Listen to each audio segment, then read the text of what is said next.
السلام علیکم ورحمۃ اللہ وبرکاتہ، نحمده ونصلی علی رسولہ الکریم، اما بعد فاعوذ باللہ من الشیطان الرجیم، بسم اللہ الرحمن الرحیم، رب اشرح لی صدری ویسر لی امری واحلل عقدۃ من لسانی یفقہوا قولی۔ ناظرین، پروگرام اللہ کے خوبصورت نام کے ساتھ آپ کی خدمت میں حاضر ہیں۔ آج ہم انشاءاللہ اللہ سبحانہ تعالیٰ کے نام الرب کے بارے میں بات کریں گے۔ قرآن مجید کے آغاز میں اللہ تعالیٰ فرماتے ہیں الحمدللہ رب العالمین، تمام تعریف اللہ کے لیے ہے۔ کون؟ اللہ، رب العالمین، جو رب ہے تمام جہانوں کا۔ رب، ہاں رب۔ رب کون ہوتا ہے؟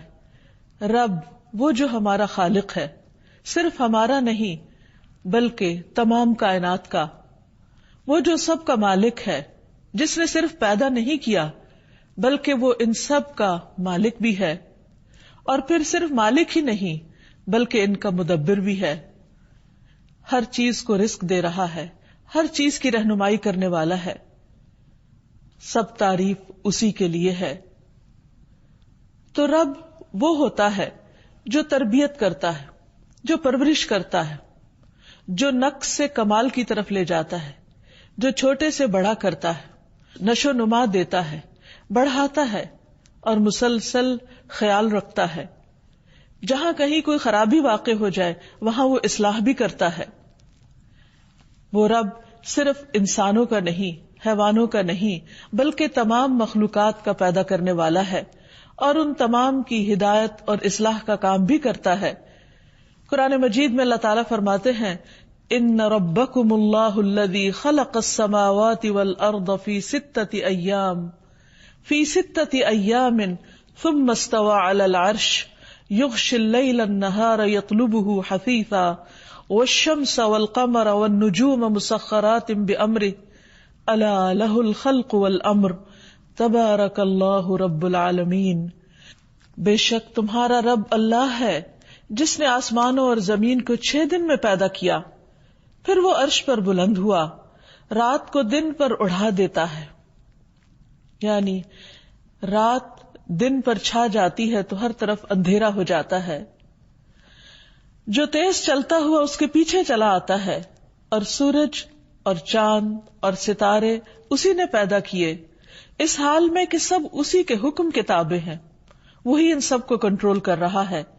سن لو، پیدا کرنا اور حکم دینا اسی کا کام ہے۔ بہت برکت والا ہے اللہ، جو سارے جہانوں کا رب ہے، جو ہر آن اپنی تخلیق کے اندر، اپنی مخلوقات کے اندر وسعت پیدا کر رہا ہے، وہی جو زندگی دیتا ہے، وہی جو موت دیتا ہے، وہی جو ان سب کو انسانوں کے فائدے کا بناتا ہے۔ تو ہمارا ایمان ہے اس ذات پر، ہم اس کو اپنا رب مانتے ہیں۔ صرف ہم ہی نہیں، پوری کائنات اس کو اپنا رب مانتی ہے۔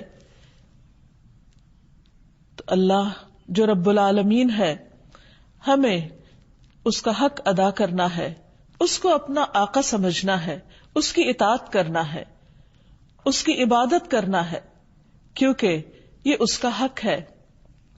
عام روزمرہ زندگی میں ہم دیکھتے ہیں کہ اگر ہم پر کوئی تھوڑا سا بھی احسان کرتا ہے، مثلاً آپ کسی راستے پر بیٹھے ہوئے ہیں اور آپ کو پیاس لگی ہے، کوئی راہ گزرتا شخص آپ کے چہرے سے پہچان لیتا ہے کہ آپ پیاسے ہیں، اگر وہ چلتے ہوئے پانی کی ایک بوتل آپ کو تھما کر چلا جاتا ہے تو آپ کے دل کا اس وقت کیا حال ہوگا؟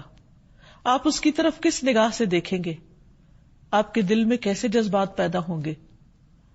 خود بخود آپ کا دل چاہے گا کہ آپ اس کا شکریہ ادا کریں، آپ اس کے لیے دعا کریں، حالانکہ آپ اس کو جانتے نہیں، آپ اس کو پہچانتے نہیں۔ اس کی پہچان صرف یہ ہے کہ اس نے پیاس کے وقت آپ کو پانی پلایا۔ تو اگر ایک انسان کا جو اجنبی ہے، جس نے صرف ایک احسان کیا ہم پر، اس کا ہم اتنا حق مانتے ہیں، تو پھر وہ جو دن رات ہمیں کھلاتا ہے، پلاتا ہے اور ہماری تمام ضروریات پوری کرتا ہے، اس کا ہم پر کیا حق ہوگا؟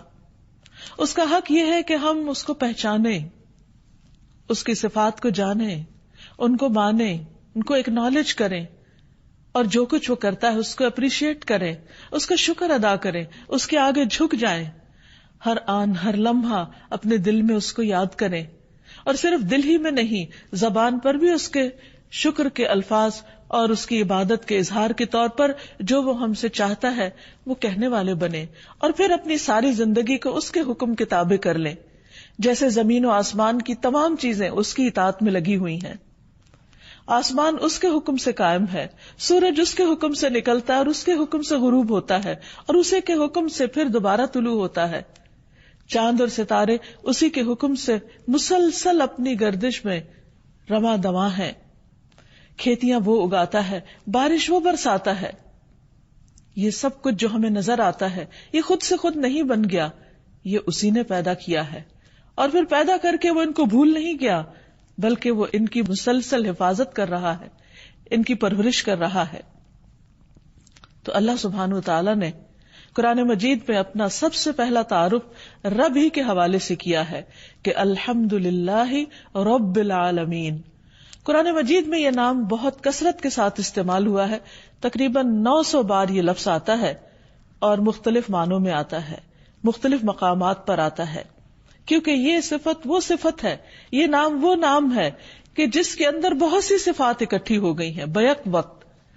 اس لیے جب بھی بندہ اللہ سے دعا مانگتا ہے تو سب سے زیادہ کثرت سے جس نام سے پکارتا ہے وہ رب ہے۔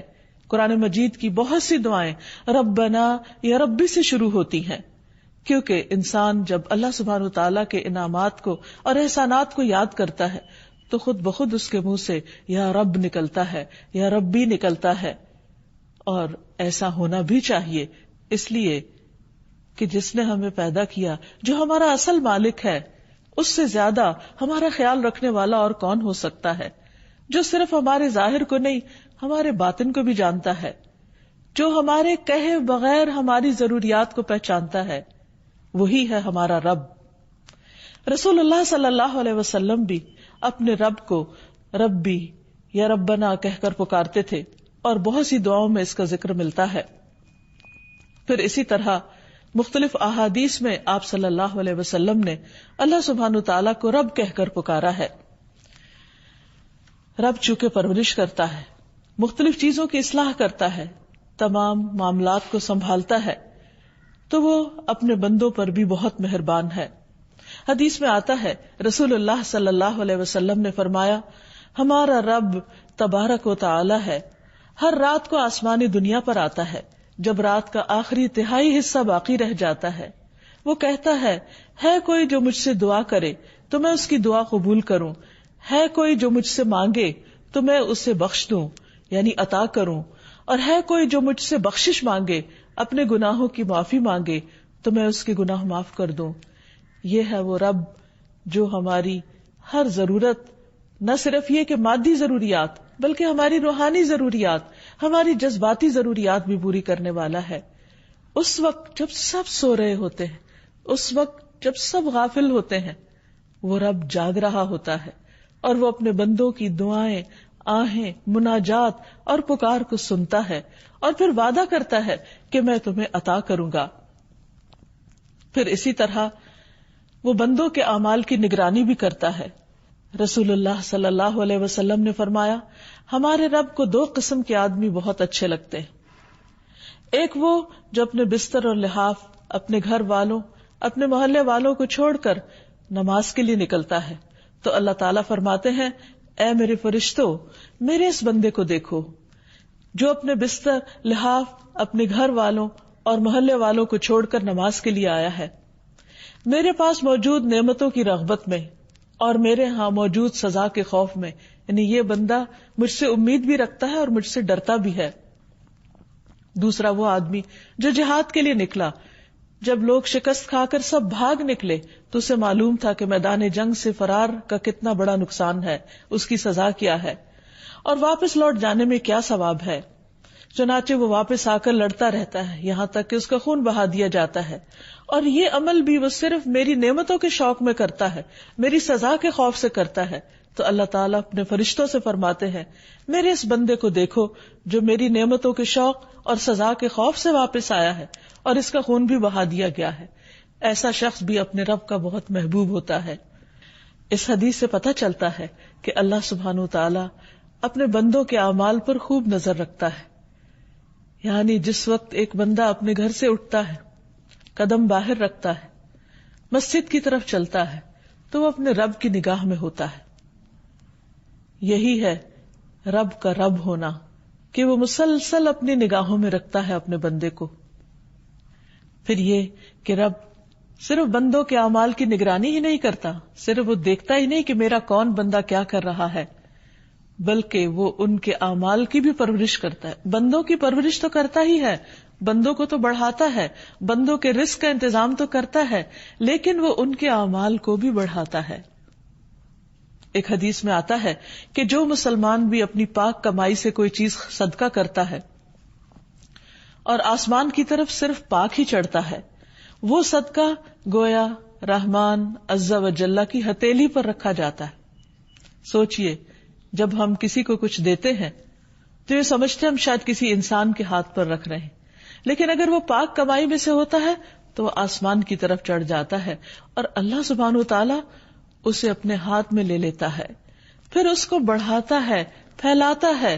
جس طرح تم میں سے کوئی اپنے گھوڑے کے بچے یا پچیرے کو پالتا ہے، اس کی نشو نما کرتا ہے، اس کی تربیت کرتا ہے، اس کو بڑا کرتا ہے، یہاں تک کہ وہ ایک کھجور ایک پہاڑ کے برابر ہو جاتی ہے. یعنی اللہ سبحانہ وتعالی نہ صرف یہ کہ اپنے بندوں سے پیار کرتا ہے، بلکہ بندوں کے اعمال کی بھی نہ صرف یہ کہ خبر رکھتا ہے، بلکہ ان کی بھی افزائش کرتا ہے، ان کو بھی بڑھاتا رہتا ہے.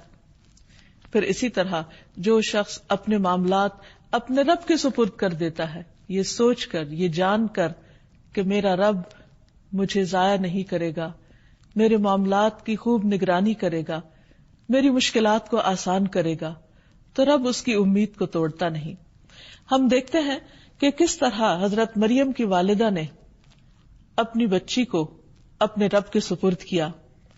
جب وہ پیدا ہوئی تو اس کا پورا واقعہ قرآن مجید میں آتا ہے. سورۃ آل عمران میں فَلَمَّا وَضَعَتْهَا قَالَتْ رَبِّ إِنِّي وَضَعْتُهَا أُنثَىٰ وَاللَّهُ أَعْلَمُ بِمَا وَضَعَتْ وَلَيْسَ الذَّكَرُ كَالْأُنثَىٰ وَإِنِّي سَمَّيْتُهَا مَرْيَمَ وَإِنِّي أُعِيذُهَا بِكَ وَذُرِّيَّتَهَا مِنَ الشَّيْطَانِ الرَّجِيمِ فَتَقَبَّلَهَا رَبُّهَا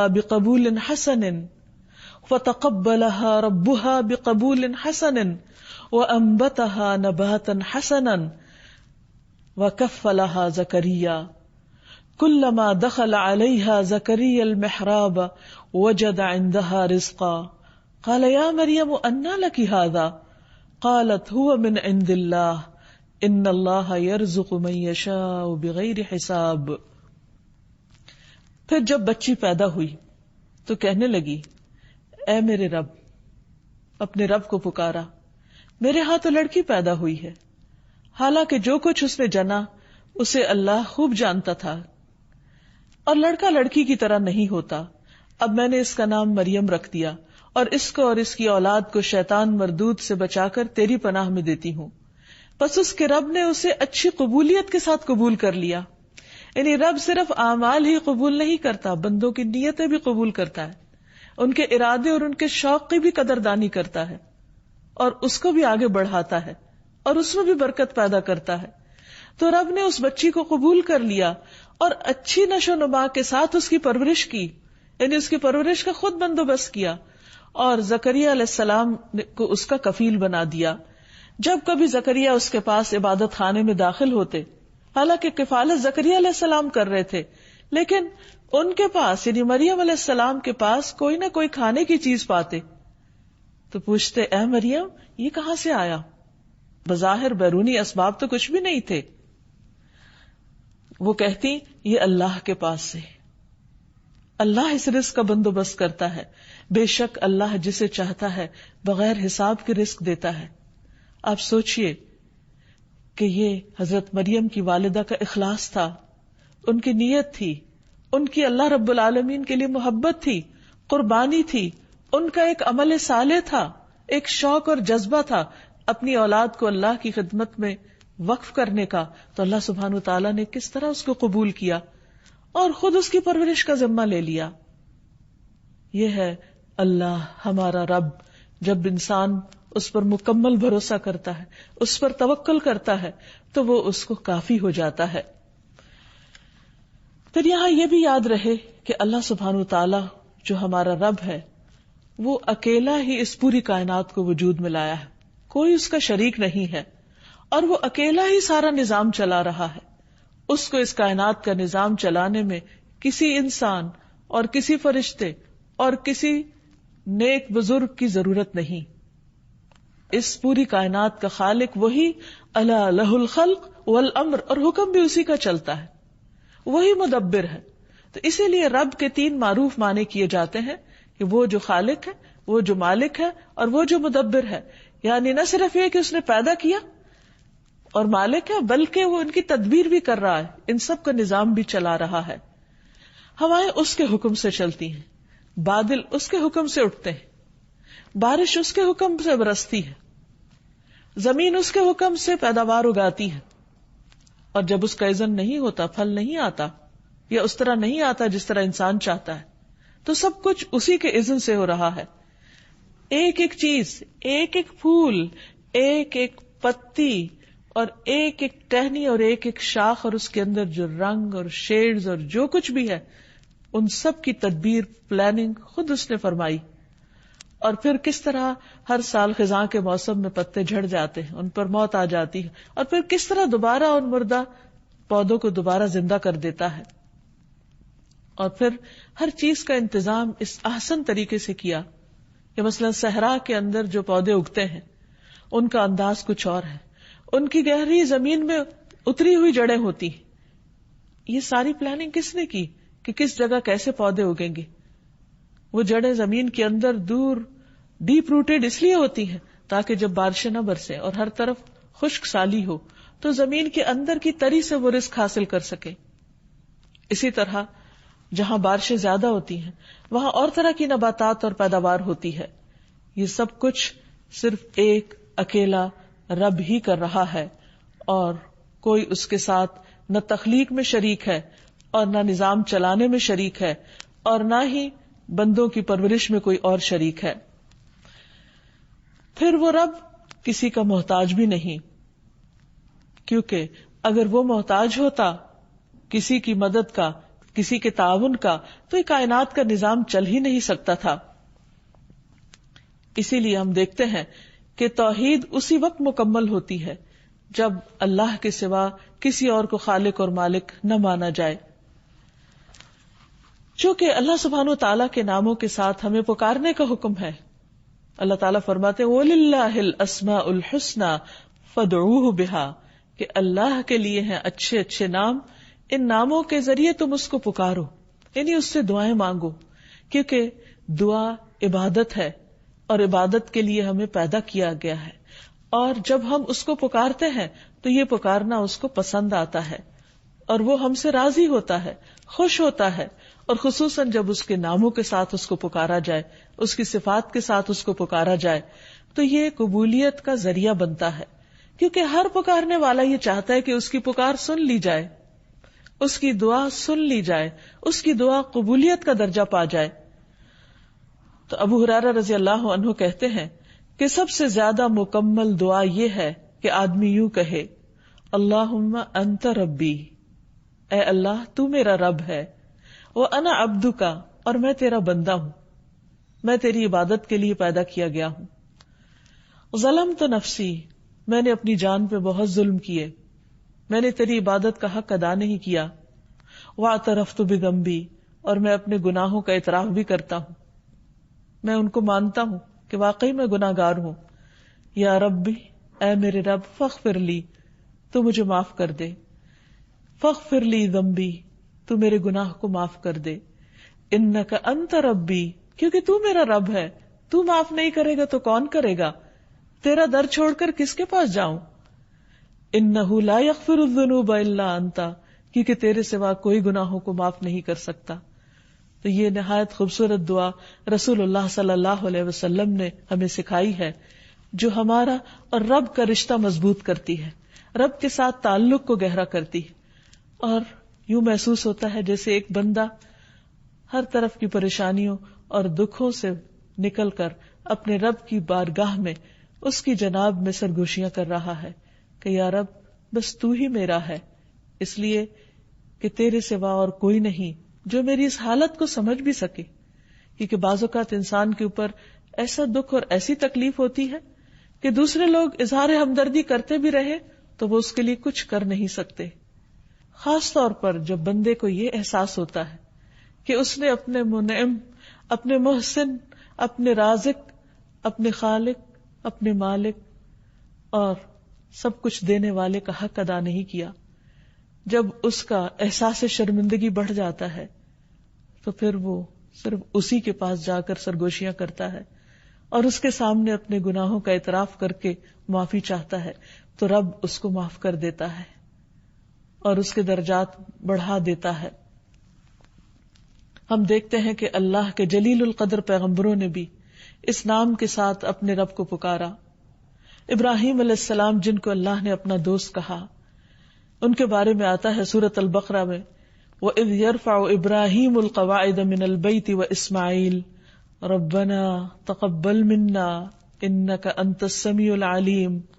اور جب ابراہیم اس گھر کی بنیادیں اٹھا رہے تھے، یعنی خانہ کعبہ تعمیر کر رہے تھے، اور ان کے بیٹے اسماعیل بھی ان کے ساتھ تھے، تو دونوں اللہ کا گھر تعمیر کرتے ہوئے، اتنی بڑی سعادت حاصل کرتے ہوئے یوں اپنی بندگی کا اعتراف کرتے ہیں کہ ربنا تقبل منا، اللہ تو ہم سے قبول کر لے. کس قدر عاجزی اور انکساری کا اظہار ہے، اور اپنے رب کو راضی کرنے کا طریقہ کہ ربنا تقبل منا انک انت السمیع العلیم، کیونکہ تو سننے والا ہے، تو جاننے والا ہے، تو ہمارے دلوں کی آہیں، دلوں کی پکار اور ہماری سسکیوں تک سے واقف ہے، ان خیالات تک سے واقف ہے جو ہم تیرے بارے میں رکھتے ہیں. یا رب تو اس چھوٹی سی کوشش کو قبول فرما. اور یہی حال اللہ کے باقی نیک بندوں کا ہوتا ہے. وہ رب کی جتنی بھی عبادت کر لیں، ان کی زبان پر یہی ہوتا ہے کہ اے رب تیری عبادت کا حق ہم ادا نہ کر سکے، جو بھی ٹوٹی پھوٹی کوشش ہم نے کی تو اسے قبول فرما لے. بلکہ سب کچھ کرنے کے بعد بھی ان کی نظر اپنے کیے پر نہیں ہوتی، اپنی غلطیوں اور خطاؤں پر ہوتی ہے، اور وہ رب کو پکارتے رہتے ہیں ربنا لا تؤاخذنا ان نسینا او اخطأنا. اے ہمارے رب تو ہمارا مواخذہ نہ کرنا، تو ہمیں نہ پکڑنا اگر ہم بھول جائیں یا ہم خطا کر لیں. ربنا ولا تحمل علينا اصرا كما حملته على الذين من قبلنا. اے ہمارے رب ہم پر کوئی بھاری بوجھ نہ ڈال جیسے تو نے ہم سے پہلے لوگوں پر ڈالا. ربنا ولا تحملنا ما لا طاقت لنا به. اے ہمارے رب ہم سے وہ چیز نہ اٹھوا جس کے اٹھانے کی ہم میں طاقت نہیں. واعف عنا، تو ہم کو معاف کر دے، ہمیں بخش دے. واغفر لنا، ہماری بخشش فرما دے. وارحمنا، ہم پہ رحم فرما. انت مولانا، تو ہی ہمارا مولا ہے. فانصرنا علی القوم الکافرین، سو کافر لوگوں کے مقابلے میں ہماری مدد فرما. پھر اسی طرح ہم دیکھتے ہیں کہ باقی پیغمبروں نے بھی مشکل حالات اور اوقات میں اپنے رب کو اسی طرح پکارا. مثلا نوح علیہ السلام نے جب کشتی پر سوار ہو گئے تو پکارا رب انزلنی منزلا مبارکا، اے میرے رب مجھے مبارک جگہ اتارنا. وانت خیر المنزلین، اور تو بہترین اتارنے والا ہے. موسیٰ علیہ السلام جب فرعون سے بھاگ کر مدین کی طرف گئے تو وہاں پہنچ کر اپنے رب کو پکارتے ہیں رب انی لما انزلت الی من خیر فقیر. اے میرے رب جو بھی خیر تو نازل کر دے میں اس کا محتاج ہوں. اتنے جلیل القدر پیغمبر اپنے دکھ اور تکلیف کے عالم میں جب اپنے خالق و مالک کو پکارتے ہیں تو انہی الفاظ میں اے میرے رب، اے جس نے مجھے پیدا کیا، جس نے مجھے رزق دیا، جس نے مجھے سکھایا، جس نے مجھے تعلیم دی، جس نے میری رہنمائی کی، مجھے ہدایت دی، مجھے اپنی پہچان کرائی، وہی اس مشکل کے وقت میں میری مدد فرمائے. نبی صلی اللہ علیہ وسلم نے جس استغفار کو سید الاستغفار کہا ہے اس میں بھی اللہ کے رب ہونے کا اقرار ہے. اللہم انت ربی، اے اللہ تو میرا رب ہے، لا الہ الا انت، تیرے سوا کوئی معبود نہیں، خلقتنی، تو نے ہی مجھے پیدا کیا ہے، یعنی تو میرا رب ہے، تو نے ہی مجھے پیدا کیا، وانا عبدک، اور میں تیرا بندہ ہوں، یعنی تو رب ہے، تو آقا ہے، تو مالک ہے، تو حاکم ہے، تو الہ ہے، اور میں عاجز بندہ۔ سوچئے یہ کون کہہ رہا ہے؟ اللہ کے رسول صلی اللہ علیہ وسلم تمام انسانیت کے سردار ہیں، جو تمام پیغمبروں کے سردار ہیں، جو انسانیت میں سب سے اعلیٰ و عرفہ مقام رکھتے ہیں، ان کی بندگی کے اظہار کو دیکھیے کہ کس طرح اپنے رب کو پکارتے ہیں۔ وَأَنَا عَبْدُكَ، میں تیرا بندہ ہوں، وَأَنَا عَلَىٰ عَهْدِكَ وَوَعْدِكَ مَا اسْتَطَعْتُ، اور میں تیرے عہد اور وعدے پر جتنی مجھ میں استطاعت ہے قائم ہوں۔ اعوذ بک من شر ما صنعت، میں تیری پناہ چاہتا ہوں اس شر سے جو میں نے کیا۔ ابوء لک بنعمتک علی، تیری جو بھی نعمتیں مجھ پر ہیں میں ان کا اعتراف کرتا ہوں۔ یہ ہے ایک بندے اور رب کا تعلق۔ وابوء لک بذنبی، اور میں تیرے سامنے اپنے گناہوں کا اعتراف کرتا ہوں۔ فاغفر لی، تو مجھے معاف کر دے، تو مجھے بخش دے۔ فإنہ لا یغفر الذنوب الا انت، کیونکہ تیرے سوا گناہوں کو کوئی نہیں بخش سکتا۔ اسی طرح ایک بندہ مومن جب اپنے رب کو پہچان لیتا ہے تو اپنے سارے امور اسی کے حوالے کر دیتا ہے۔ سارے دن کے کام کاج میں تو اپنے رب کو یاد کرتا ہی ہے، جب سونے کے لیے جاتا ہے تو اپنے آپ کو اپنے رب کے حوالے کر دیتا ہے، کیونکہ اسے نہیں معلوم کہ سونے کے بعد دوبارہ اس کو جی اٹھنا نصیب ہو یا نہ ہو، کیونکہ دوبارہ اٹھنا بھی رب کے اذن ہی سے ہے۔ نبی صلی اللہ علیہ وسلم نے فرمایا، جب تم میں سے کوئی شخص اپنے بستر پر جائے تو اپنا بستر جھاڑے، اس لیے کہ وہ نہیں جانتا کہ اس کے پیچھے کیا چیز اس میں داخل ہو گئی، پھر کہے بسمک ربی وضعت جنبی وبک ارفعہ ان امسکت نفسی فارحمها وان ارسلتها فاحفظها بما تحفظ به عبادک الصالحین۔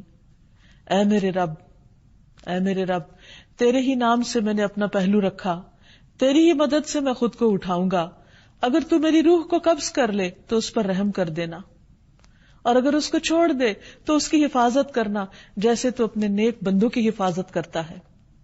یہ ہے بندے اور رب کا حقیقی تعلق، کہ بندہ اپنا سب کچھ اپنے رب کے حوالے کرتا ہے، اور یہ اس وقت ہوتا ہے جب بندہ اپنے رب کو پہچان لیتا ہے کہ حقیقت میں ہر چیز کی کیئر وہی کرتا ہے، وہی ہر چیز کو سنبھالنے والا ہے۔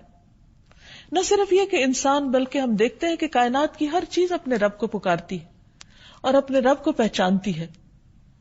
مثلاً وہ مشہور واقعہ جو قرآن مجید میں آتا ہے ہدہد کا، کہ کس طرح اس نے سلیمان علیہ السلام کو ایک قوم کی حالت آ کر بتائی کہ وہ اللہ کے سوا دوسروں کو پوجتی ہے۔ اس نے کہا وہ اللہ کو چھوڑ کر سورج کو سجدہ کرتے ہیں، اور شیطان نے ان کے لیے ان کے اعمال خوبصورت بنا دیے ہیں اور انہیں اصل راستے سے روک دیا ہے، اس لیے وہ ہدایت نہیں پاتے، تاکہ وہ اللہ کو سجدہ نہ کریں جو آسمانوں اور زمین میں چھپی چیزوں کو نکالتا ہے اور جانتا ہے جو تم چھپاتے اور ظاہر کرتے ہو۔ اللہ وہ ہے جس کے سوا کوئی معبود نہیں، اور جو رب ہے عرش عظیم کا۔ یہ ہدہد کہہ رہا ہے کہ اللہ کون ہے؟ جو عرش عظیم کا رب ہے۔ تو سوچئے اگر ایک چھوٹا سا پرندہ اپنے رب کو پہچانتا ہے تو انسان کا کیا فرض بنتا ہے کہ وہ اپنے رب کو کس طرح پہچانے اور کتنی معرفت اس کی حاصل کرے۔ اسی طرح جنت اور جہنم بھی اپنے رب کو پکارتے ہیں۔ رسول اللہ صلی اللہ علیہ وسلم نے فرمایا، جہنم نے اپنے رب کی حضور شکایت کی اور کہا، اے میرے رب، میرے بعض حصے بعض کو کھا رہے ہیں، یعنی آگ اتنی شدید ہے کہ ایک حصہ دوسرے کو کھا رہا ہے۔ تو اللہ تعالیٰ نے اسے 2 سانسوں کی اجازت دی، ایک سانس سردی میں اور ایک گرمی میں۔ تم انتہائی گرمی اور انتہائی سردی جو موسموں میں دیکھتے ہو تو اس کا یہی سبب ہے۔ اسی طرح رحم بھی رب کو پکارتا ہے۔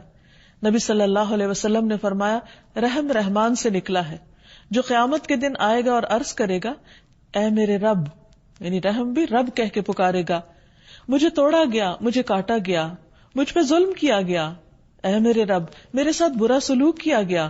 اللہ تعالیٰ اسے جواب دے گا، کیا تو اس بات پر راضی ہے کہ میں اسے جوڑوں جو تجھے جوڑے اور اسے کاٹوں جو تجھے کاٹے. شیطان جو اللہ کا نافرمان ہے، لیکن جب اللہ سبحانہ تعالیٰ سے ہم کلام ہوتا ہے تو رب کہہ کے پکارتا ہے.